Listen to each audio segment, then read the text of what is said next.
What is happening, Bigger Pockets? It's Matt Faircloth. Today we're going to talk about something interesting, and a lot of people think that they know what to do when they close on a property, but we're going to talk about some things that you might not think of, and just general logistics that have to happen when you buy a property. And again, there are already expectations and thoughts, and maybe like, oh, it's totally obvious, I know what to do. But we are about to close on a big apartment complex, a 336 unit in North Carolina this week, where we're sitting right now in today's time. This week we're closing on a deal, and so it's present in my space, and it's something that people take for granted on what to do once they buy. I believe that too much of the conversation is spent in real estate on finding funding and closing on deals, but what they don't talk about is what happens once you close. Then the real investing work begins, and that's really where you make money in real estate, is not when you buy it. Maybe you make some when you buy it, but the most of the money you make is once it's under ownership and you manifest your business plan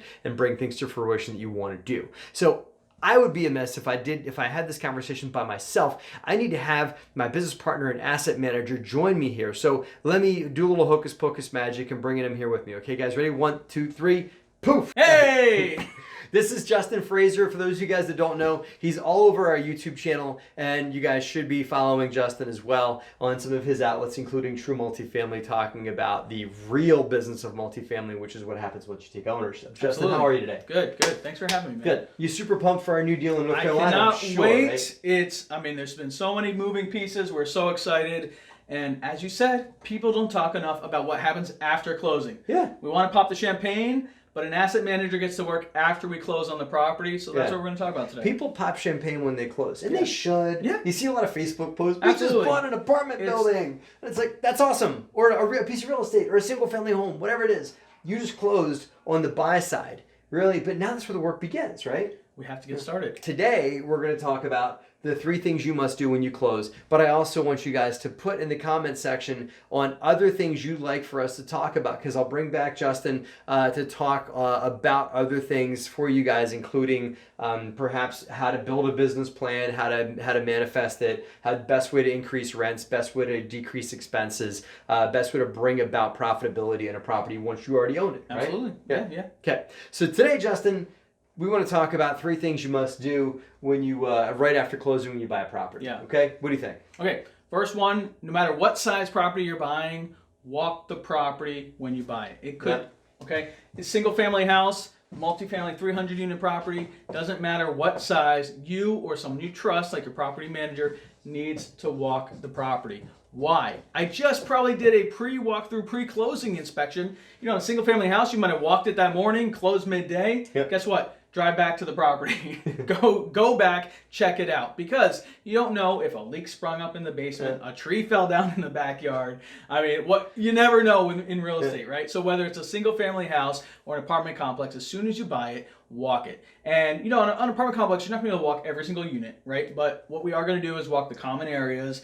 We're going to sweep the roofs. We're going to make sure that there's no big changes from the last time we walked that property, because we need to understand the condition of the asset that we own. Yeah, and it's also yours now. Once you close, it's your asset. When you walk it pre-closing, you're really just walking it to make sure that what you're buying is what you thought it was, and make sure a tree didn't fall and take it out. Could be a day of closing, whatever it is, for if you're buying remote for your property manager, or if you're buying local enough for you to walk it. I highly recommend that if it's a larger asset like the stuff that we do, if it's a single family home even, that you personally walk it in the beginning so you can get some hands-on experience and learning. And if it's a larger property, you should be doing it yourself as well. We're both going down to the property soon after closing as well to do a site walk, just to get our head around what it is. There's a pre-closing walk, which is just different than the post-closing walk, because now it's yours. Absolutely. And now it's about figuring out what you're going to do, looking for hazards, and looking for things that could have changed, recently, but also, what do I need to deal with, right? Absolutely. What's next? So that's first thing, walk the property, take a few notes, and this ties into one we have in the future, so stay tuned on this one, because these are all kind of interrelated. So What's the next one? The next one is we have to communicate with our tenants. Again, doesn't matter what size, duplex, triplex, or large multifamily property, we have to communicate. And I recommend that before you close, you have a letter ready to go. Here we are, a few days before closing, we have all of our letters and communication going out to the tenants. We know exactly what we're going to say. Number one, we're going to introduce ourselves. Yeah. It's like, hey, we're the new owners. This is our group, this our management is the new group. property manager, whoever This is our it new is. management company, exactly. And actually, in our case, the letter comes from the property manager, not from the owner. Yeah. But if you are self-managing smaller property, it can come from you, no problem. Yeah. You want to introduce yourself.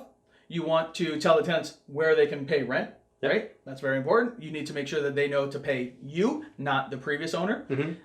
And you, very importantly, need to tell them how to submit work orders. You need to let them know, give them a way to communicate with you the issues that they're seeing with your asset. Is there a leak under the kitchen sink? Is there a problem that they're seeing? Crime, whatever it might be. You want to give them an outlet that they can communicate that to you so that you can take on that information. Because you don't know what they told the previous owner that may have gotten taken care of or maybe have just been lost. Yeah. So you want to hear it directly from them. So you need to let them know how to get in touch with you so you can hear their concerns. And likely, if you're buying a property that the prior owner was tired, or like the one that we're buying now, current owner really doesn't care too much about the property, so they're really minimizing their expenses and they're not doing a very good job maintaining the property, you're going to get a lot of like, oh goodness, you're a new sheriff in town now. Thank goodness, I'm going to submit a lot of work orders. Absolutely. And I'm going to have you guys do work because I know somebody's here that can do work. And so I've been dealing with these broken items in my apartment, or I've been dealing with these safety concerns, or been dealing with all these other things. So now I have someone who can deal with this. So let me upload you with lots and lots of work to do. So be prepared for tenants that see there's a new sheriff in town to upload you with a lot of work to do into the property in the beginning. And don't take that as a bad thing. Take that as I take that as gratitude. As to like, okay, great, there's someone here that can help me. They can give me a better lifestyle and everything like that. Don't think it's, oh no, I bought this property and these pain in the butt tenants are already giving me work to do and maintenance and stuff like that. If you establish yourself as a landlord that will take care of those items for them, people will stay longer. Absolutely. And they will treat the property like a home, and they will maybe be willing to pay rent increases if you make some improvements to the property as well, which takes us to your next point. What do you got? Absolutely. The last point is that you cannot waste any time. You got all these pieces together, your insurance, your lender, your money.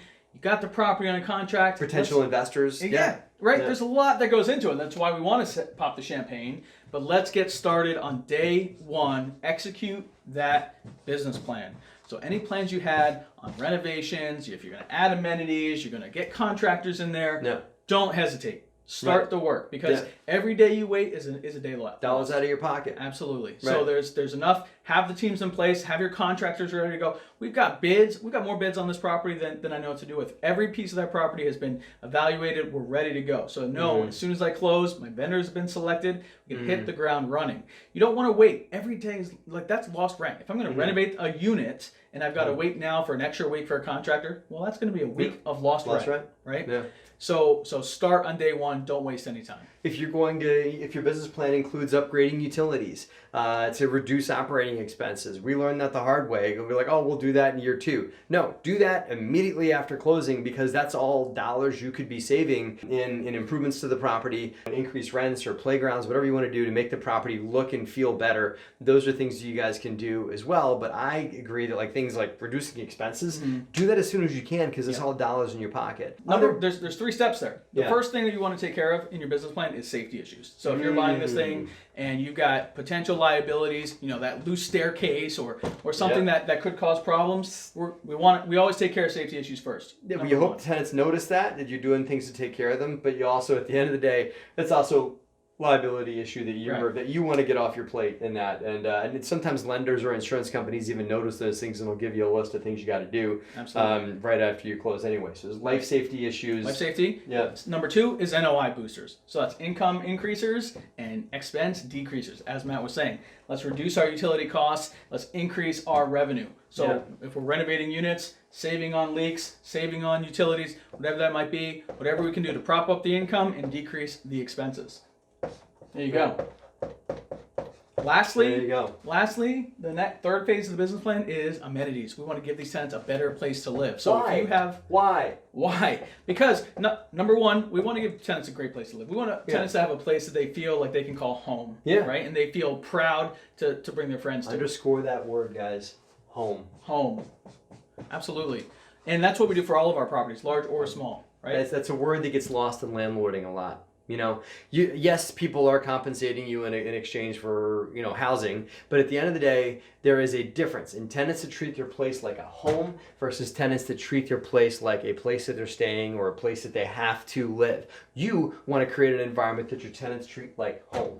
You want your tenants doing gardens outside of their apartment. You want your tenants getting to know the neighbors and having barbecues with the people across the hall, because they will never leave if they do that. If you treat it like home, a home is not something you leave anytime soon. They will stay longer and they will respect the place, and you'll both win, right? They'll feel more comfortable and safe in a place they call home and drop anchor and live there for a long time. And you will enjoy the more stability of ownership of and cash flow and boosted NOI if you play this game the right way. If you do this and NOI boosters, that is the real key to success of owning real estate. Absolutely. That's really it. Everything else kind of contributes to those two things. Right.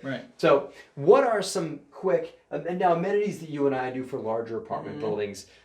Playgrounds. I love playgrounds for kids. Maybe it's because I'm a dad, but I love playgrounds. There's other things that we do in multifamily, like dog parks and things like that. All really cool things that tenants like to use.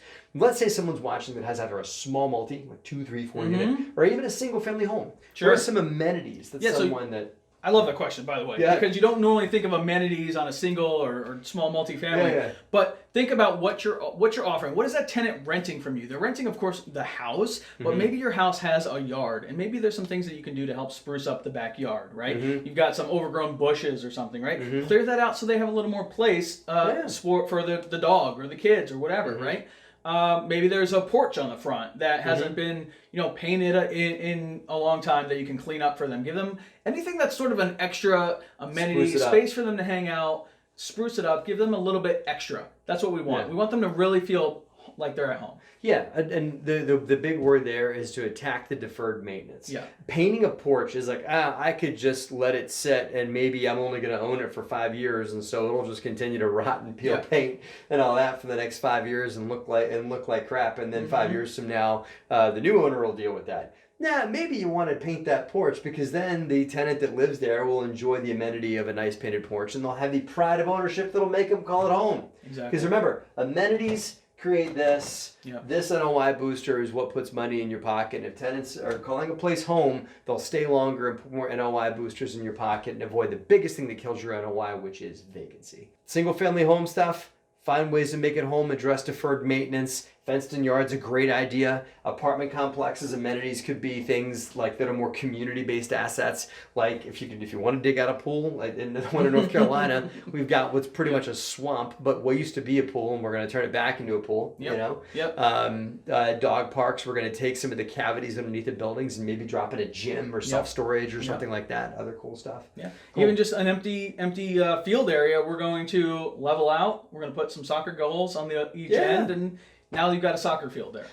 Right? And it really goes back to places for family and kids to congregate and play. Barbecue areas too. Now you see a lot of that in apartment complexes. But don't think that, my properties are not 100-unit apartment buildings, so I don't have to do what Matt and Justin are talking about. Get creative and find a way that in your smaller properties, your single-family homes, your duplexes, whatever, if you can find a way to create amenities that make the property more what I call sticky, the tenants want to stick to it, that when a tenant moves in, they're going to stay. Even granite countertops is another amenity that people could, on a single family home, you could drop in that people would appreciate. And, as long as they respect it and treat it nicely and don't break them, that's an amenity that people will likely maybe pay you a little bit more money for, but more importantly, stay longer so they can enjoy them. Sure. So, Justin, take us home, man. Sum it up here. Listen. Walk the property. When you listen, let me back up, because when you close, it's hectic and there's a million things that you're going to want to do. Just have your plan in place. That's absolutely key. First step on your plan, right? Walk the property. Second step, communicate with your tenants. Third step, go through the rest of the plan. Walk through it. Safety issues, NOI issues, amenities. Take care of all those things that you said you would take care of. Why wait? Every day lost is a day lost. You can't have that. Go forward. These are all interrelated. They're all related to moving forward and taking momentum on property as soon as you take ownership and creating the profitable business you're looking to make out of this real estate deal. I want to hear two things from you guys. Whatever you guys want to talk about, of course. Now, questions about this, and Justin can help me answer them for you guys on the BP forums and also on YouTube. So however you guys want to put them out there, please do. But we want to talk to you guys more in through Q&A about other things you might think of we could do at closing that we left out today. Next thing that I want you guys to put out there is other ideas and concepts that you'd like to hear from us about how to implement business plans and how to create profitability really out of properties, because Justin's the man on that kind of thing. Now, bottom thing to underscore, I've said this in the beginning, a lot of people put owning the property and closing on the deal up on a pedestal, and that's only because it's really hard to do right now because of the crazy market that we're in. But you shouldn't put that so much up on a pedestal. Where you should really be learning how to do as much is to create these business plans on what to do once you get ownership, because just finding a good deal and closing on it is only half of the battle. The other half is implementing your plan to make it actually produce the dollars you want it to. Right? Absolutely, that's absolutely the key. All right. Thank you guys for watching. Thank you for everything. Thank you YouTube. Thank you BP. Have a great and profitable week. Hey guys, thanks for watching this video. If you liked it, here's a few more you might like. And if you like this channel, smash the subscribe button right here and consider joining our insiders group by texting the word DeRosa to the number 66866.